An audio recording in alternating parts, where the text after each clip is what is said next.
Welcome to The Problem, a Lockwood & Co. podcast. I'm Caitlin. I'm Alan. And today we are discussing the first half of Part 3, Lost and Found. Chapters 11, 12, and 13. This is where things really get going. Yeah, this is great. I was very surprised by this whole thing the first time I read it. I was like, what? What? Just every turn of these chapters, every chapter was a banger. I was just like, oh my God, what? Yeah.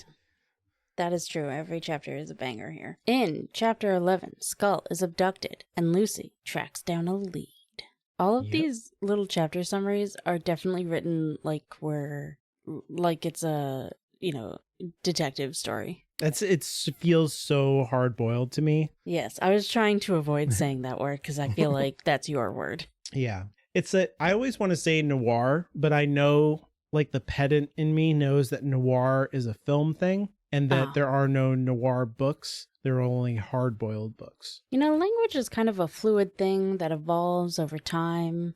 And I think I've heard other people refer to books as noir. So you can make that happen. You can. Oh yeah, I've done it before. And then people have been like, "You're a dummy dumb for saying that." And I'm like, "Oh, I don't want to be a dummy dumb." Well, it sounds like those people are assholes. But yeah, I wrote them in a way of like if you were watching an old-timey, film serial or something, you'd be like, and then Lucy gets kidnapped or, whatever. Tune in next week for the exciting conclusion. So the chapter art here in Chapter 11 is presumably Lucy's building. I think this is the alley where she pulls him in. Oh, you know what? That makes sense. So I always write down my guess before I read the chapter, as I've said before. And so I just saw a building and assumed, that's where Skull gets kidnapped. And, it's an important part of the story here in this chapter. But I did think to myself, why is the alley so centered?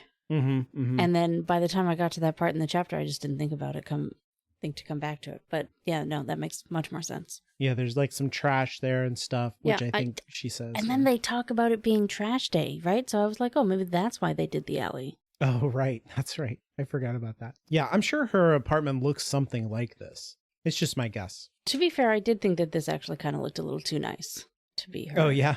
Her building. For her building. I can't remember. Oh, no, she's nowhere near in Clerkenwell. So, yeah, I have no idea. Yeah. She has to walk quite a ways to get there. But yeah. I think it's the alley. No, that does make more sense than I think. But I guess there's arguments for both. Mm-hmm. So we start off with Lucy waking up from a short sleep after the cannibal job. Mm-hmm. I decided not to try to say the other word again. The place. Yeah. Yep. I was like, no, just cannibal.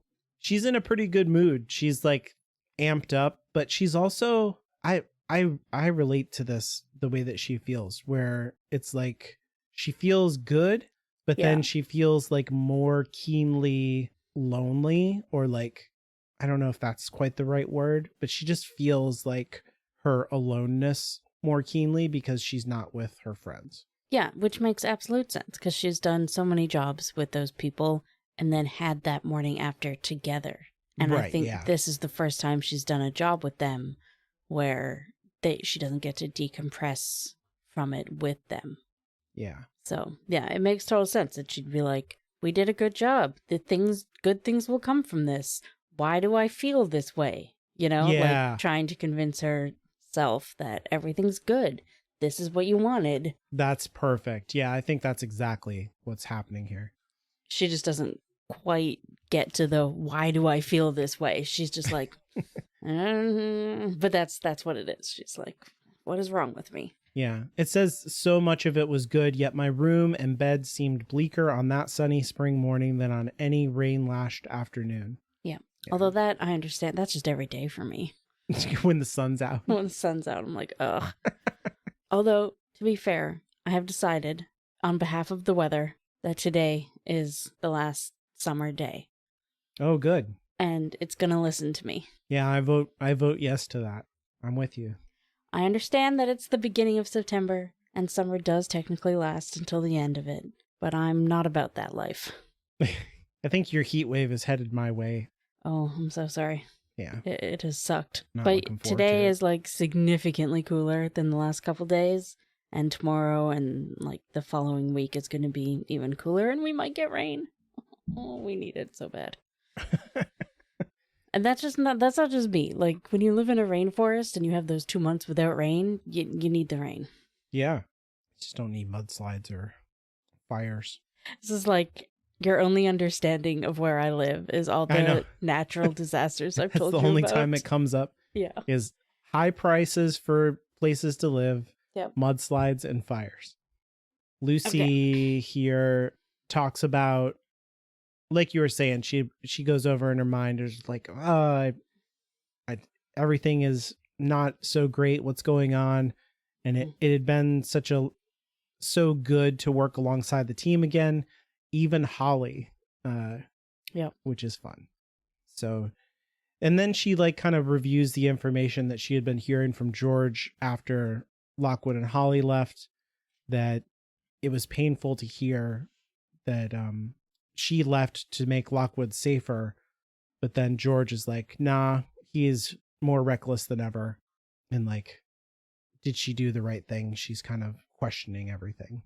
Yeah, which sucks a lot.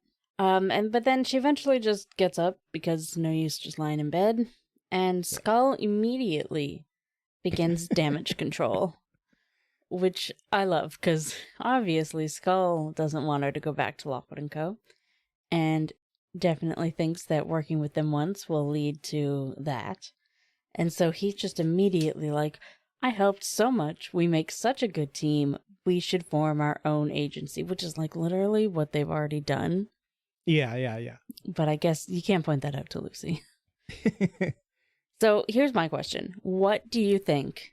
Skull gives us two agency name options here. Carlyle and Skull and Co.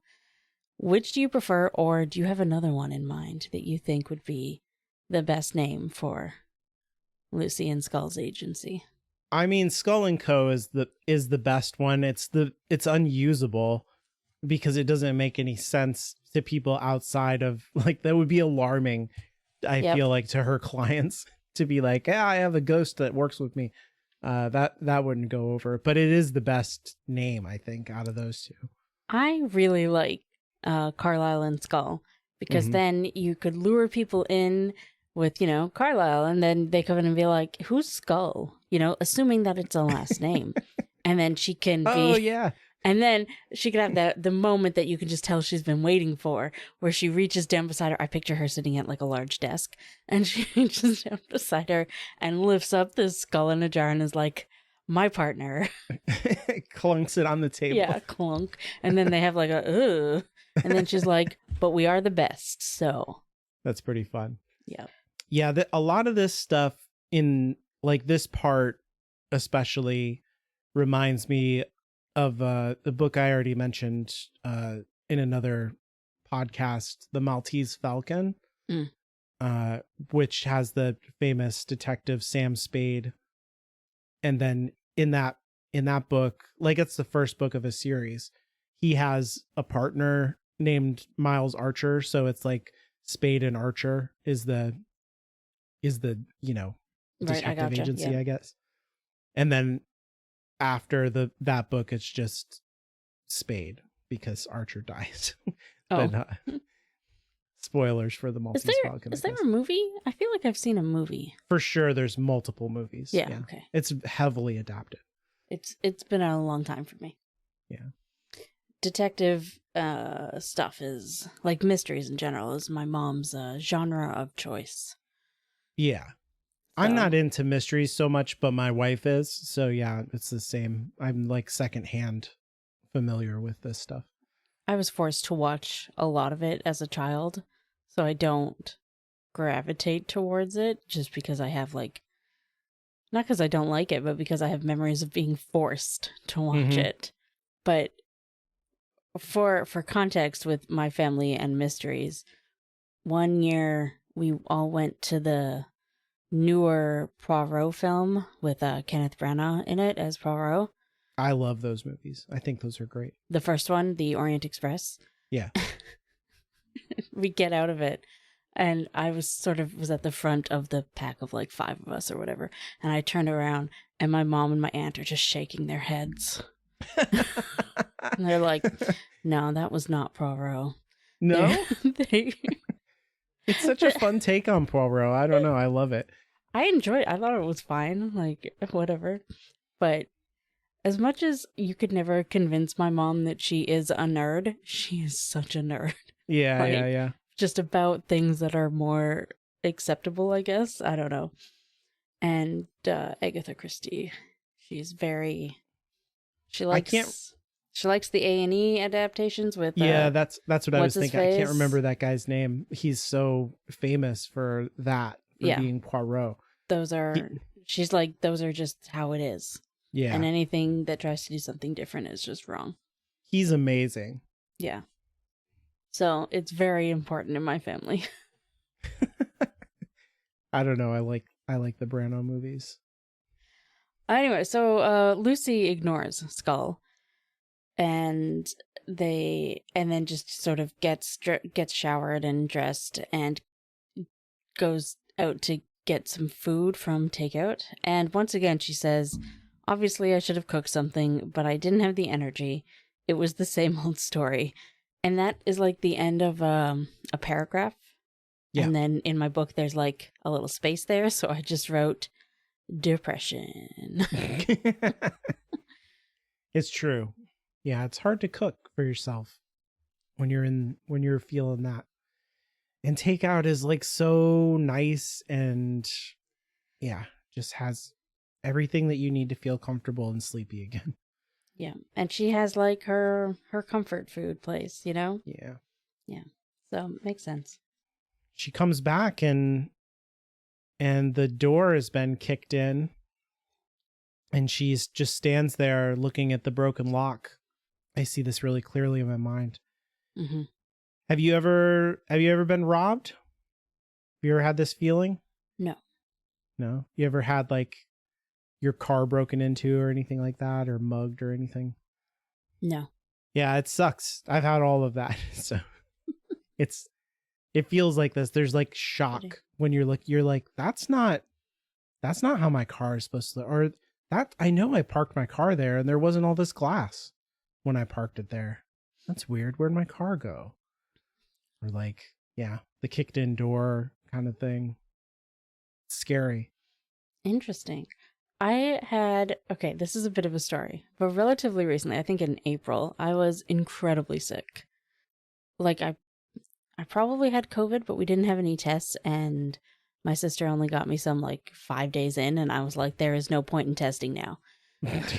But like, I had a fever. I couldn't get out of bed one day. It was a whole thing. I was so sick. And it lasted for weeks, but a friend and I had tickets to a concert that were extremely difficult to get, and it was just during this one night. And so I was like, if you are driving, I can do it. If we're taking public transit, I cannot do it. Mm-hmm, mm-hmm. And I want to make clear, I kept a mask on the whole time. I was not spreading this sickness. And it was like a week into me feeling terrible, so likely I wasn't contagious. And anyway, so we get there, the concert. I mostly feel like dying. A whole bunch of people I know are there, and they keep trying to say hi to me, and I'm like, just let me die in peace, please. But it was great. The music was good. Blah blah blah. And then we leave, and the car is just gone. Oh no! The car is just gone. And it's raining. I am so tired and sick and dying, basically. And at one point, my friend is like, why don't you just sit at this bus stop and we will keep looking or something. And I was like, no. It's got to be here. And we were just 2 blocks over. We don't go downtown very often, so we were lost. But there was like a good 10 minutes there where all of us were like, we have to call the police, but Caitlin is dying. And we just did not know what was going to happen. But yeah, then we found it and we went home. Oh, fun. That's good. You found it. Yeah. We were just confused about where we were. Yeah. I listened to a podcast one time and the lady was like, told this story about she parked in a parking garage and had to pick up the very important documents. And when she picked up the documents. She like told the people like, I'm going to run them. She was like a lawyer. I'm going to run them over to the law office and have a good day. You know, we'll see you later. We're going to get this case solved. And then she got back in the parking garage and could not find her car and was like, was it stolen? Was it, I thought I parked here. And she wandered in that parking garage for 3 hours. Oh my God. And the people that she said goodbye to came out and saw her. And she's like, oh, I'm over here for something else now. And she just waited until they like closed up for the day and all the cars left. And then she was like, oh, there's my car. She finally found it. I was like, oh my God. But yeah, I guess it was like that. When I was a kid, we had our car stolen once. My stepmom left it running to go into the daycare and pick up my brother. And we came out and it was gone. And so somebody stole it like in that 5 minutes because it was like a winter storm and she wanted to keep it warm, I guess. And they found it 2 weeks later, the police did. And the car was like substantially cleaner than we had left it. I don't know what happened to that car, but like it got cleaned top to bottom and it ran fine. It was so bizarre. That's hilarious. So weird.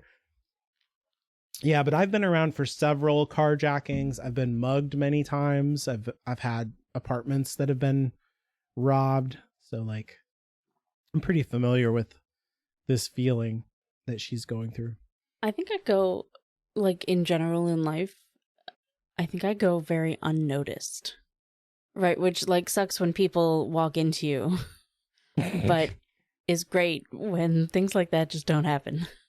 Like a little ninja. Not that way, but just like you know when you are young and you just hate being the center of attention so much that you don't even notice it, but you actively work on people avoiding you. Mm-hmm. That's me. So I think I just have an energy that people don't pay attention to me, which is what I want. Yeah. Like in like Will. How he just... Oh, I guess, yeah. You know, now, yes. From His Dark Materials, yeah. Yes. I forgot about how much I identify with that kid. But not in the same way, I just hate being the center of attention. Yeah. He, like, had legal issues. Oh, yeah, I guess it's different. In that way. That's why you started a podcast. So people wouldn't pay attention to you. Well, they can't see me. They don't know anything about me. But yeah, she goes through this shock of, oh my God, what? And then goes into the apartment and checks everything, and everything is still there where she left it, except the skull jar is gone. I really love these, like, there's like 3 pages here where Lucy is just, like, there's no panic. There's no doubting herself. There's no, what do I do? What do I do? What do I do? That's what I would be feeling. I'd be like, I have no idea what to do in this situation. Though, as we just discussed, I'm very unprepared for it. But she's just like, the skull's gone. It's got to be Harold. I'm going to go talk to him. And like, there's more to it than that, obviously. But like, it's like her mind just, somebody flicks the on switch, you know? Yeah, so this is like feels super hard boiled. Yes. Right? She turns into detective mode. She's not like freaking out like, am I safe? She's like doing deduction. Okay, I wasn't robbed for money because there's money over there. They could have taken this, they could have taken that. So the target was Skull. Who knew about Skull? And then it's a process of elimination. So yeah, she's like in total detective mode. And the other reason that I keep bringing up the Maltese Falcon is because of Sam Spade's partner, Archer, who in the very like early parts of that book he like disappears. And that's part of what kicks off the larger mystery in that book is like, well, I got to find out what happened to Archer. And he doesn't really like Archer either. Archer has all kinds of personality traits that like annoy Spade, but he's like, that's my partner. Like, Right, yeah. you don't just let your partner go. You find out what happened.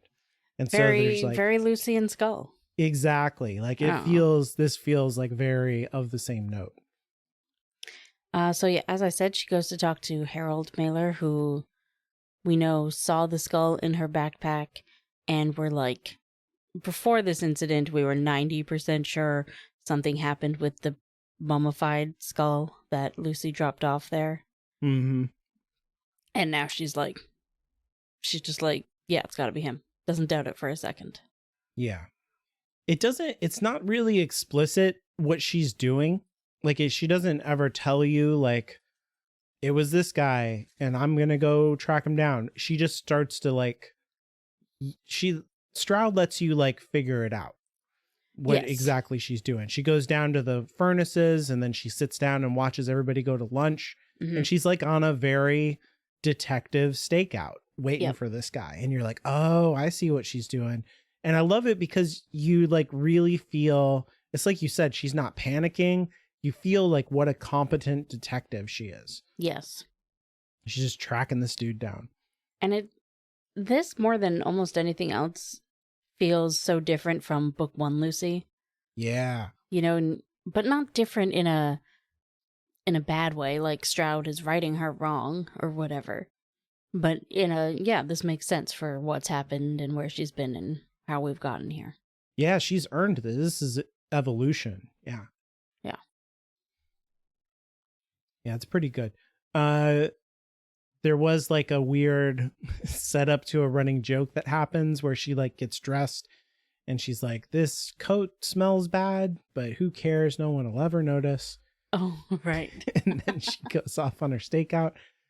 I think I must have skimmed that first bit or missed it. Like, cause sometimes especially when you're rereading a book, you don't notice if you're skipping a paragraph or whatever, or skimming a paragraph. Because the first I remember of it is the alley bit. And then her saying it at the end when she sees Lockwood again. Yeah. But now that you remind me of the beginning, it is actually funny now. Previously, I was just like, why is this happening? But yeah, I actually enjoy it now. She tracks down the kid, or no, she sees, so he goes to get lunch and she follows him. She figures out the route that he's going to be going, and then she like slips into an alley and basically mugs him. Yeah, great. In my North American copy, it does say he goes to a baked potato place. Uh-huh. I have to assume that in the original, that was jacket potato. I don't think know. I've ever heard an English person call them a baked potato. I thought it was baked potato. Oh, that would be the first time I've heard that. What did you say? A jacket potato? Yeah, that's okay. What does that mean? Like it's just a baked potato. Okay, it's not like in a piece of paper so you can eat it or something. They just eat it differently than we do. Like, okay. Do they put it in a little egg cup thing that looks like a? No, let me explain. In my experience, I guess I don't know if this is true for all of the people in England, but generally speaking, what we would call a baked potato, which is just like a russet potato that's been in the oven for an hour. Yeah. What we do with that, we have it as like a side for a meal. For them, it is the meal. And then there's sides around it that you put on it. So it's like you open it up and put the fillings or the sides or whatever on the potato. So the potato itself is kind of the jacket, if that makes sense. That's how I've always imagined it. I see. Okay. So usually when I've had it in England, you get a large potato and you get like 4 sides. And like, they're not just necessarily what we would put on a potato, but like I've gotten tuna salad with it. That type of thing. Sure. Yeah. Okay. That makes sense. I've definitely made a meal of baked potato before in that way. And like, right. Yes. Sorry. Leftovers in it. I guess I mean, traditionally speaking. No. You're right. Yeah. You're totally right. It's a side dish. Yeah. I too have sometimes just been like, I can put this potato in the microwave and cover it in cheese. Lunch. Yeah. I hit my mic in the middle of that. It's okay. Yeah. So he goes to get his lunch at a baked potato place. I'm pretty sure it says baked potato. I'm intrigued now. Does anybody in England call it a baked potato? Because I've never heard it. English people, please reach out. Yeah. I'll have to make a poll about that. Anyways, yes. So she mugs him for information. Yeah. She starts choking him out and she's like, tell me what's going on. And he's like, I can't breathe. which is pretty good. But yeah, he tries to deny it. She brings him around on it, and finally he admits, because he's a coward. He's like, yes, there's these guys, they pay me good money. You don't understand. My life is so hard. She's like, I don't care. And yeah, he complains about how bad she smells. And she's like, we're in an alley full of garbage. Shut up. Tell me about what's happening. I actually really like the actual quote where he's like, what's that smell? Is it your coat? She's like, no, Harold, it's the alleyway. Or just the alley. It's the alley. Like, are you dumb? This is so much funnier to me now. I don't know why. It was not funny at all to me the first time. He argues with her. He's like, well, it smells like stale sweat. And she's like, are we going to argue about odors right now? Give me answers. So, I don't know.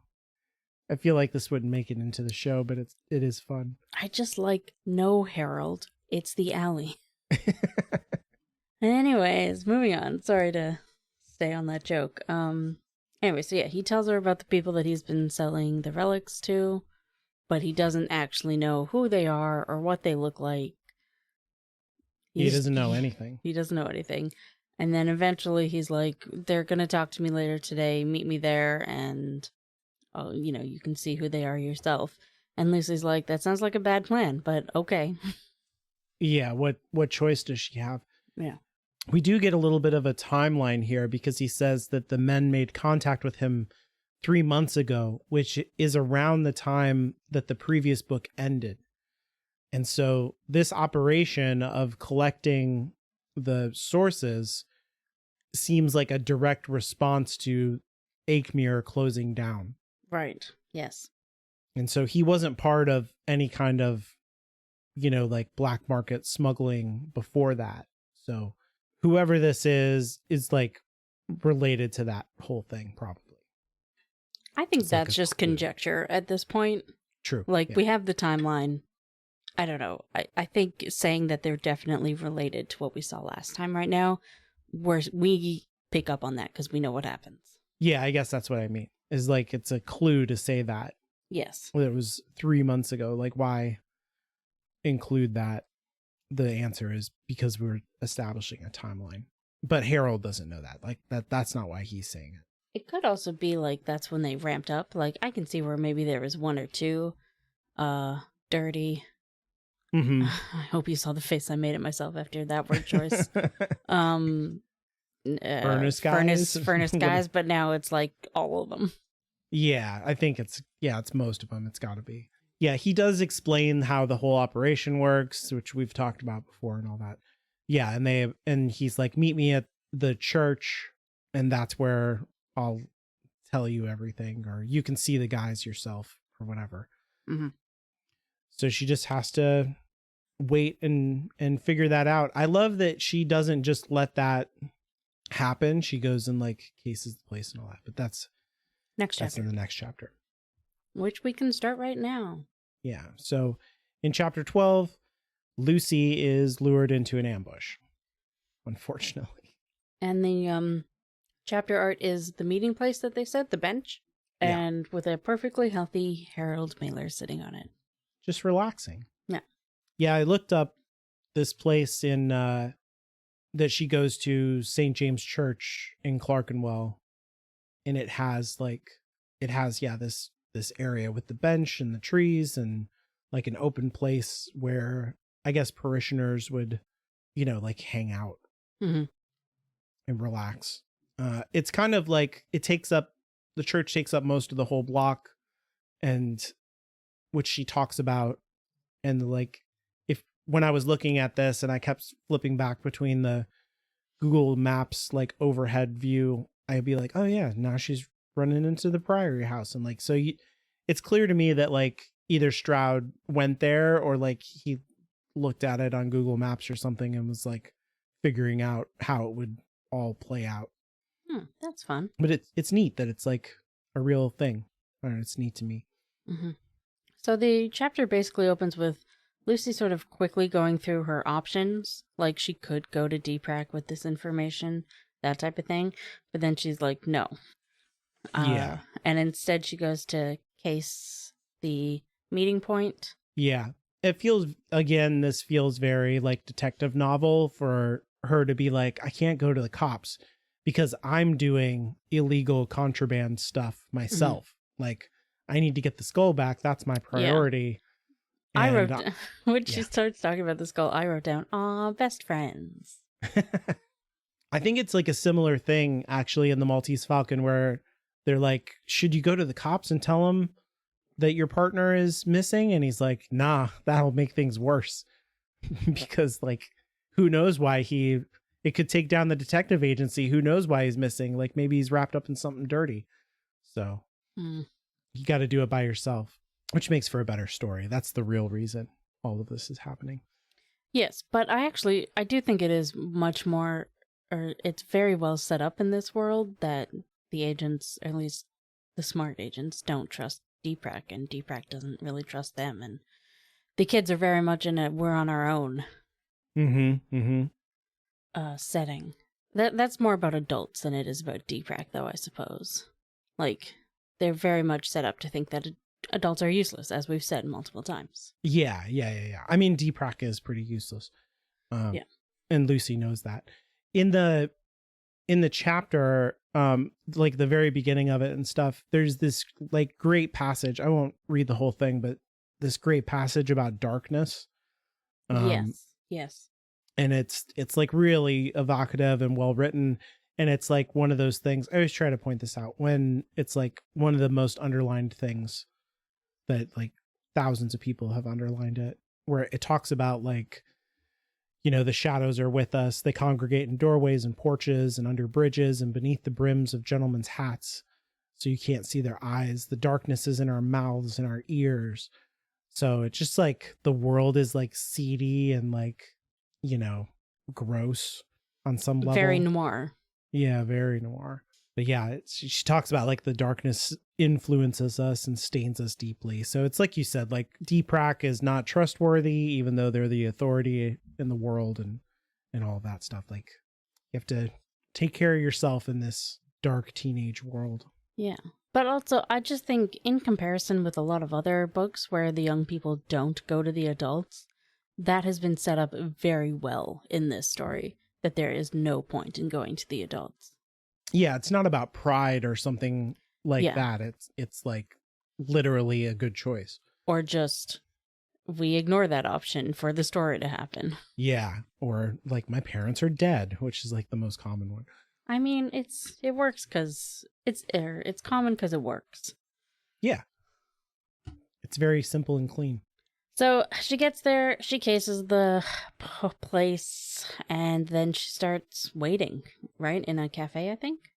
Yeah.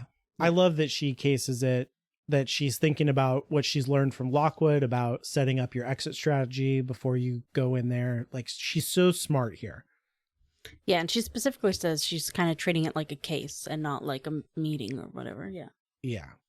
And then once it gets towards dusk, she heads towards the meeting place, sees Harold sitting on the bench where they're supposed to meet, and then realizes that twitchy, nervous, cowardly Harold looks so very relaxed and like nothing bad is going to happen. Yeah. I like the way that this reveal is written, because I feel like if you're a younger reader, you can read this and you can have like an evolving realization along with Lucy of like, wait a minute, is he dead? Like, you know what I mean? Like you'll come to the conclusion when she does. Yeah. And I feel like that helps you feel very close to Lucy. Yeah. I really, really love that her listening talent comes in so clutch here. It's like, it's extremely spooky, but also feels very cool to me that she's able to talk to him and like figure out exactly what's going on so she doesn't get totally ambushed. Yeah. Yeah, so Harold is dead on the bench and his ghost starts talking to Lucy. And it's not quite like type 3 conversation, but it's not quite type 2 and under, you know, repeating images like impressions that she gets. It's kind of somewhere in between where it really feels like he held on to this last thing that he needed to say to Lucy. Yeah. Which And was to blame her for him dying. he does also give a clue, though, right? Yeah, He that's blames right. Lucy, and he says it is at the place of blood. Right. And then, then yeah, he's he gone. says, you did this, Lucy. Yeah. Which I think is also like it's her fear, right? That people who know her will die because of her, right? This is part of what she's that's wrestling true. with. But yeah, the place of blood is like the cryptic clue that he drops, and then we move into the ambush and a foot chase, basically. Yeah. Which I took no notes on because it's a good foot chase. Yeah. But they just run, say? They describe buildings. Yeah. She jumps a whole bunch. It's more like I would have given up a lot sooner than Lucy would. I'd been like, you know what? It's fine. Just kill me. It's cool. I don't want to climb up there. Yeah. Running across a glass roof, not for me. I mean, it's not for the bad guys either, apparently. She's very clever in the way that she uses her agent gear and stuff. Yeah. She is wounded in the whole thing. They have like they throw like 4 knives at her, but only one cuts her. So they're stormtroopers. Yeah. It's the middle of the night. Sure. I think they expected to come up on her and stab her, not throw knives, you know? I guess. And like she gets that upper arm cut that, you know, everyone gets in movies because you can very easily carry on with your life from that. But also it looks really serious. And it's like, if I had a big old gash in my arm, I'd be like, I'm just going to go lie down. Actually, no, I would faint. I would 100% faint. So yeah, I'm just going to lie down. Mojo, you were snoring so loud. Hope it's not getting picked up. Yeah, but she eventually gets away.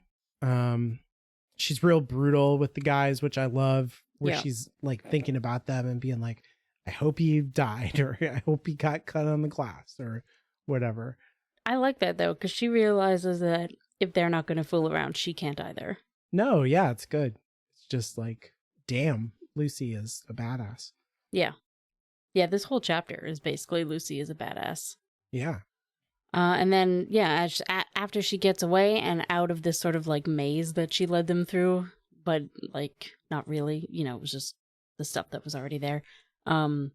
She thinks, you know, I can't go home. There's really only one place I can go to be safe. And so she heads for Portland Row. Yeah. Which is so, I don't know. When I first read this, I was like, oh my God, she's going back. Like, I don't know where else I would have thought that she could go, but it made me like so happy, and it was great. I don't remember like exactly what I thought, but I do think I had so this is how Strata's doing it, you know? Bringing her back, yeah. Yeah. There was like a moment, we kind of skipped over it, in this chapter where she's kind of thinking about Skull. I think when she's at the cafe waiting for time to catch up with her meeting. And she says, like it or not, the Whispering Skull helped define me. It was a part of who I was.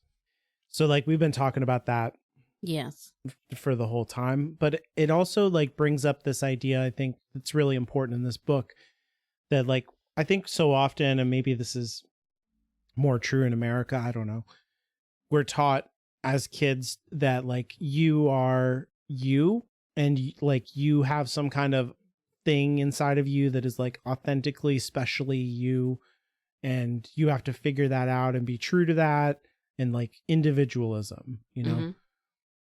But the truth is that we're very interconnected and we affect each other a lot, and like who you are depends a lot, I think, on who's around you at any given time. Like if you're a sister, a mother, a brother, a father, you know what I mean, like a friend, who you are is about who you're with as much as like anything inside of you, I think.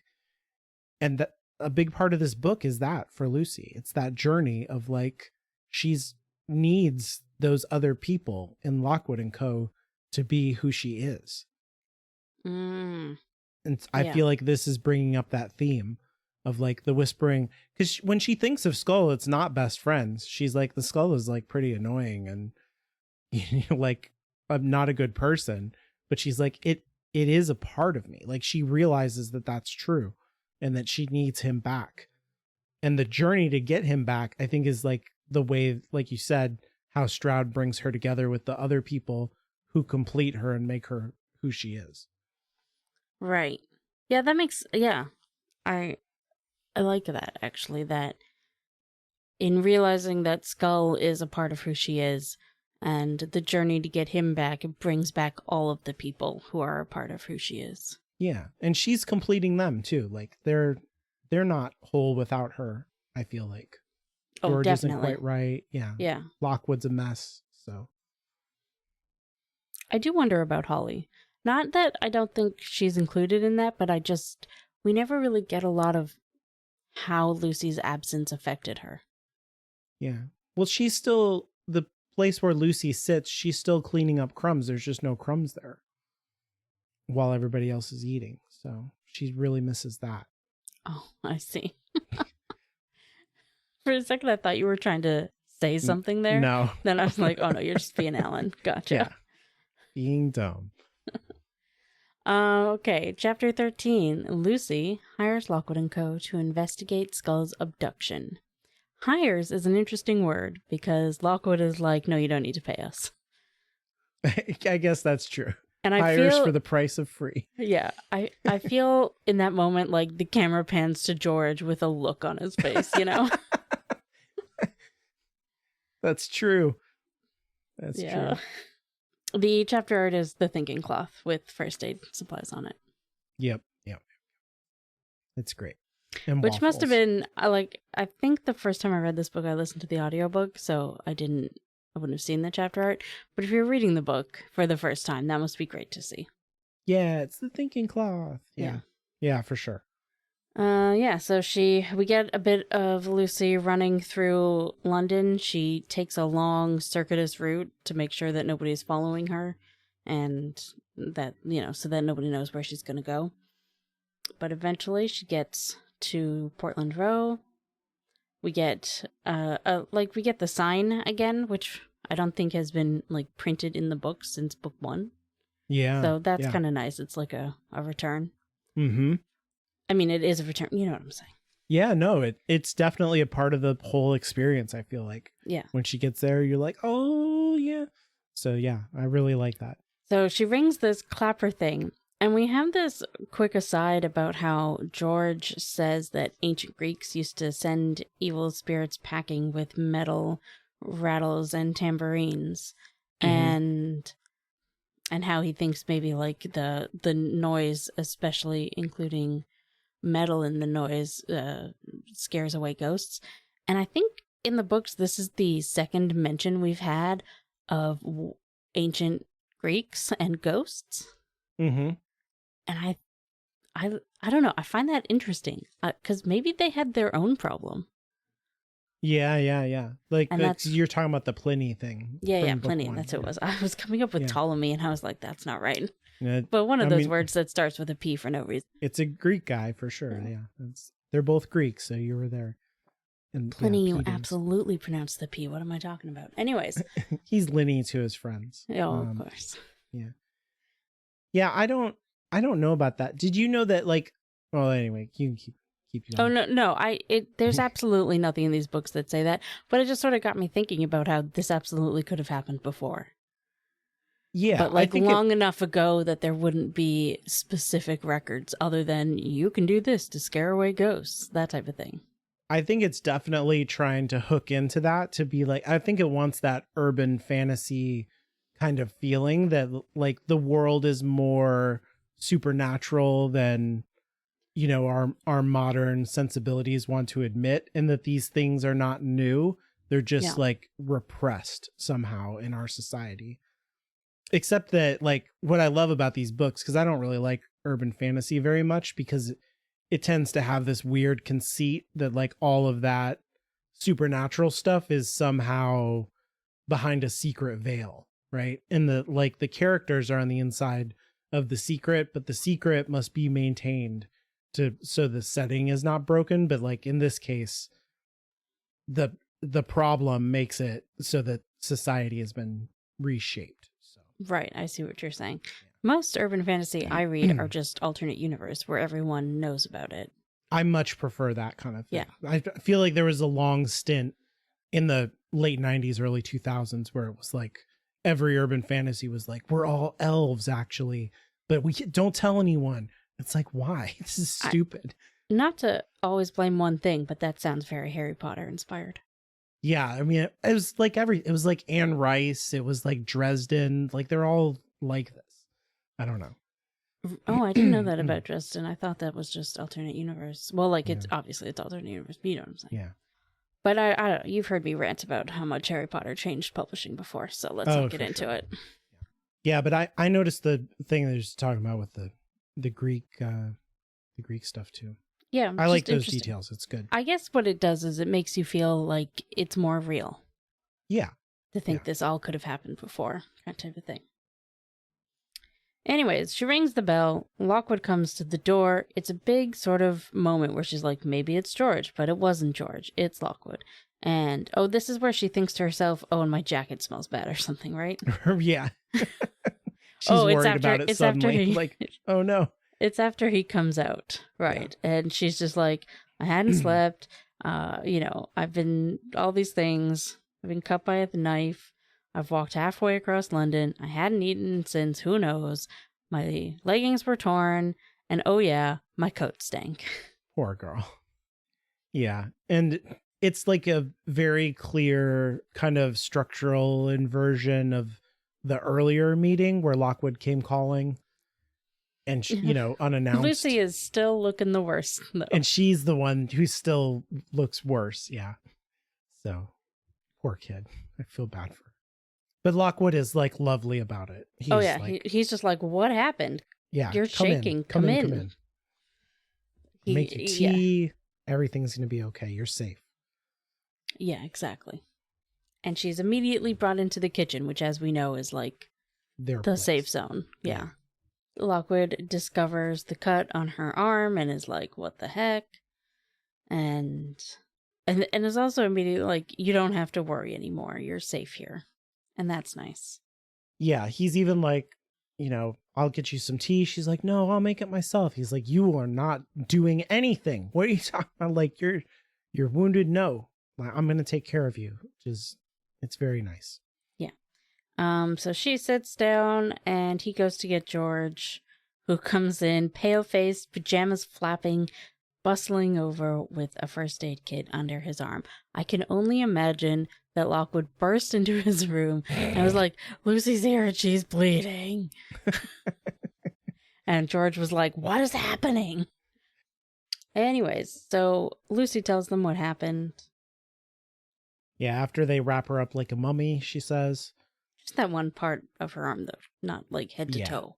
It's probably parts of her arm that are wrapped up that don't need to be, I feel like, because they're just like... I more imagine it to be like 2 inches. Yeah. Like it's all in the right spot, but there's 2 inches of gauze just in case. Like, go get another wrap of gauze. We need another one. Yeah, they just put the whole thing. Yeah, but they listen to the whole story, and George is like, Harold Mailer, what a jerk. And Lockwood's like, I never liked him. Yeah. Lucy does say that doesn't mean he deserved to die, but... And then she also points out that he could have ghost touched her, because when she sort of stood there looking at the dead body, his ghost just, like, appeared beside her. So, he absolutely could have ghost touched her, but instead he just decided on the mental trauma of blaming her. Well, yeah, I guess. I love that part. It talks about like how her breath comes out, like it's cold air and stuff. It's so good. It would be great to see in a TV show if they ever make one. Oh man. It's like the perfect trick. Yeah. But so Lockwood also goes directly into detective mode. He's like, what's the motivation? Why was he killed? What was the connection? And so they start to suss it out of like, George's like, what's the place of blood? So they're already like on the case trying to figure it out.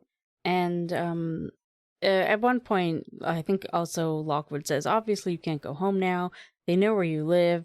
And Lucy's just like, I was hoping maybe tonight I could crash here. And Lockwood's like, not just tonight. You are staying here. Yeah. Then he's like, and then Lockwood asks George if that's okay. And he has a moment where he's like, and then he's like, yes, absolutely. Of course you can. I guess it's fine since Holly's not sleeping over here tonight. Yeah. And then we get straight into the interpersonal drama. All the violence and craziness forgotten. They're teenagers again. Yeah. Which, that's probably what would happen. Yeah.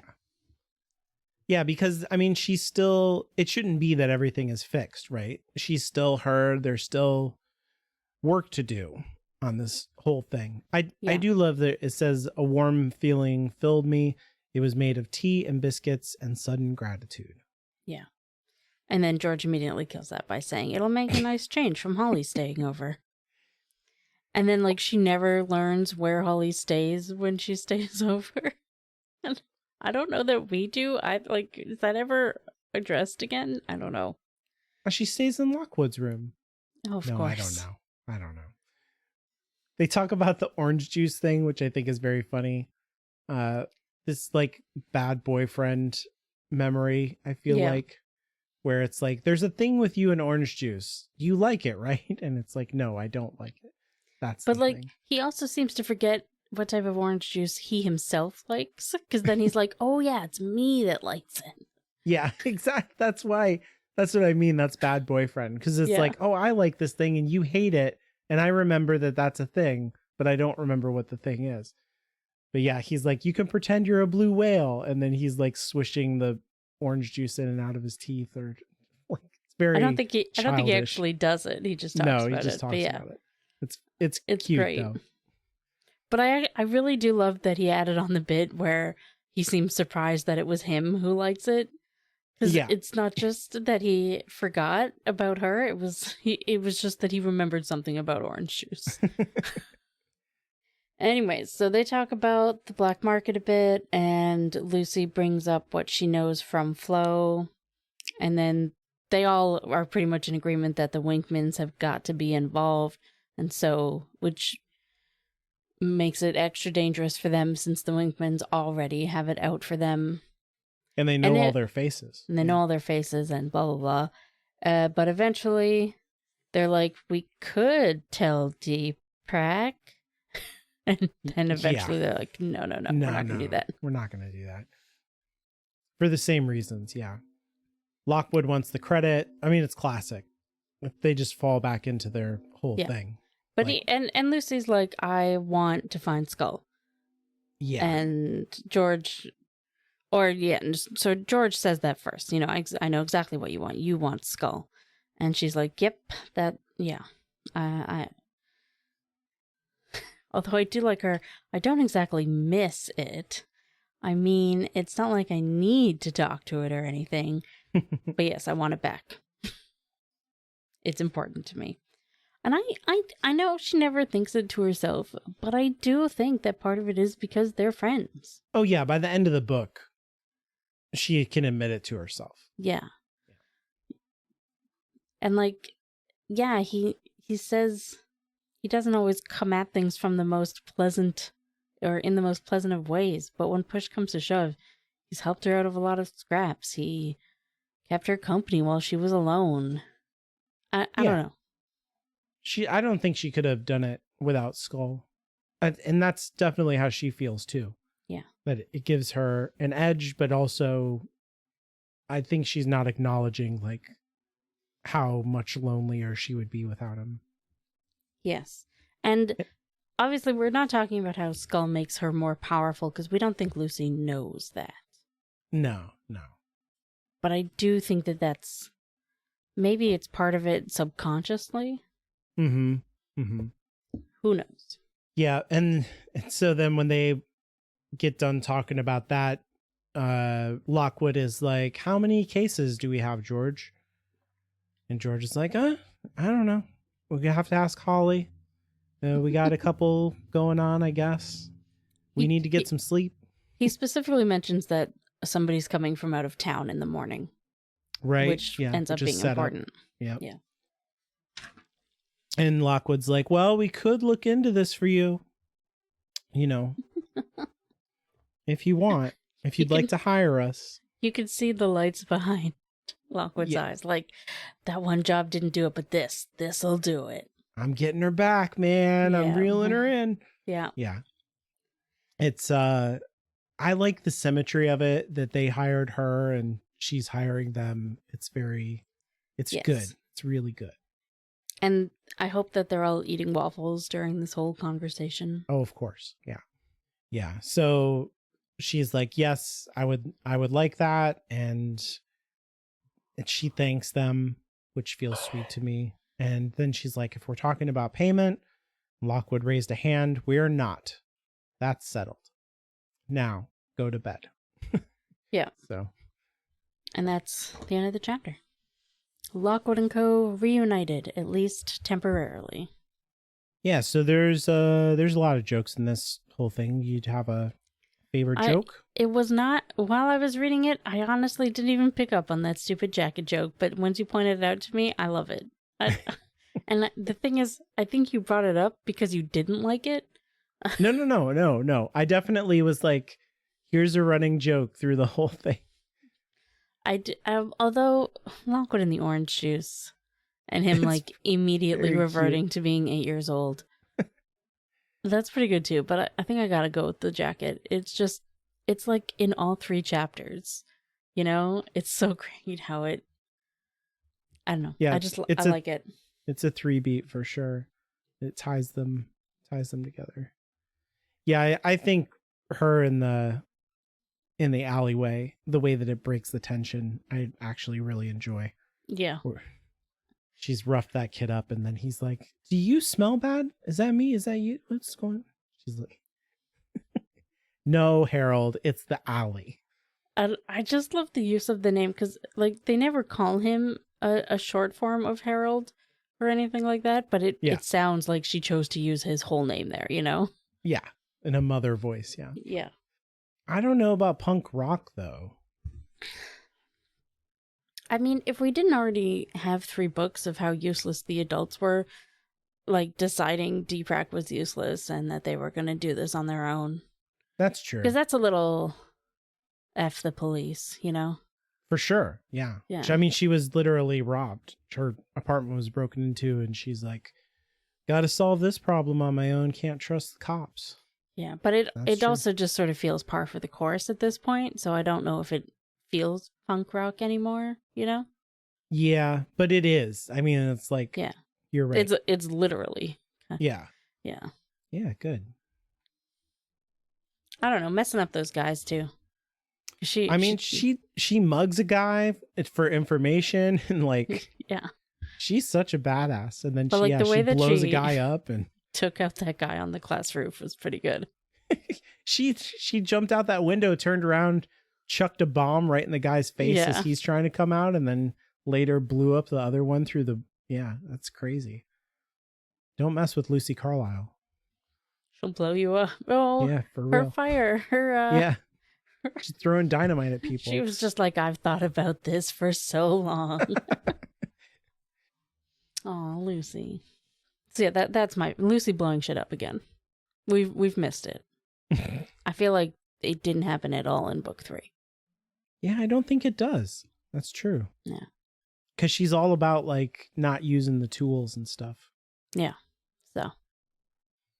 Yeah, and even here, she doesn't use them on ghosts. She uses them on people. On people? On alive people. So she's still like, ghosts don't deserve this, but you do. Love it. All right. If you want to weigh in on the jacket potato discussion, jacket versus baked potato discussion we had earlier, you can find a poll that we're going to put up, I guess, on Twitter. Probably. At Lockwood Podcast. You can follow me on Instagram at Inferior Kate Reads, where sometimes I post about books that I've read and sometimes I forget to. Yeah. You can send us emails at contact@hollowgroundmedia.com. Go to the homepage at hollowgroundmedia.com and scroll down to the contact form if you want to do it that way. And remember, bombs are for people, not ghosts. Legal advice. Yeah.